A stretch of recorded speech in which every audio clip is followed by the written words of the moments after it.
एक बड़ा मसला जो आजकल वालिदैन को पेश आता है वो ये है कि बच्चे जो हैं वो पढ़ाई में दिलचस्पी नहीं लेते। हम होमवर्क करवाते हैं बच्चों को पास बैठ के, बट वो करते नहीं है। हम उनको पकड़ के लाते हैं, चले आए काम करो, फिर खेलने चले जाते हैं।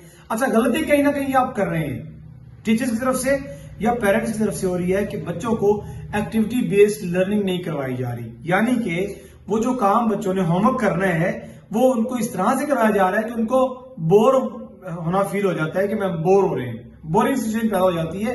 बच्चों का बोर होना जो है वो खत्म करें, इंटरेस्ट क्रिएट करेंगे तो बच्चा आराम से पढ़ना शुरू कर देगा, दिलचस्पी लेके पढ़ना शुरू कर देगा। इंटरेस्ट क्रिएट करने के लिए आप रोजमर्रा की मिसालें दें, छोटी छोटी एक्टिविटीज करवाएं, आप उनके साथ इस तरह से उनको पढ़ाएं कि लगे कि खेल है। बच्चा जब पढ़ाई को खेल समझना शुरू कर दे तो बच्चा पढ़ना शुरू कर देता है। माजी में देखें, क्रिकेट फुटबॉल खेलते हुए शदीद धूप में हम और आप कभी नहीं थकते थे, इसी तरह बच्चे थकते नहीं है। बस बच्चों के ऊपर अटेंशन देने की जरूरत है, उनको एक्टिविटी बेस्ड लर्निंग करवाने की जरूरत है कि उनको इंटरेस्ट क्रिएट करवाएं पढ़ाई में।